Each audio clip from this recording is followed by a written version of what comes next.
नमस्ते सबैजनालाई। आज चाहिँ यस्तो भयो कि आजको दिन यस्तो भयो कि हैन अहिलेसम्म पनि मेरो मुटु चाहिँ ठिक ठाउँमा आएको थिएन कि यस्तो होला भनेर सोचेको पनि थिएन। अनि म चाहिँ रेकर्डिङको लागि गएको थिएँ बाहिर हैन। अनि फर्किने क्रममा चाहिँ अब एकतिरबाट यताको कुनाबाट यता बन्द, यता झगडा, यता बन्दुक पड्केको, यता गर्दा गर्दा यस्तरी बिचमा फस्यो।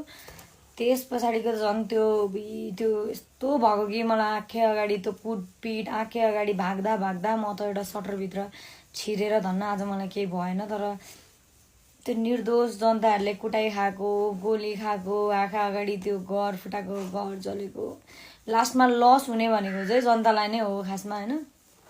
अनि त्यो जति पनि ठुलो मान्छेहरू हुन्छन् नि उनीहरू हुँदैनन् क्या त्यहाँ कुटाइ खानेमा। कहिले अहिलेसम्म कसैले पनि त्यसरी कुटाइ खाएको छैनन् कि उनीहरूलाई छुट्टै सुरक्षा हुन्छ। मरिने भनेको चाहिँ जनता नै हो हैन। देश बचाउनुपर्छ यो मैले मान्छु, देश बचाउनुपर्छ, आफ्नो देशको माया गर्नुपर्छ। तर आफूलाई पनि त माया गर्नु पर्यो नि हौ।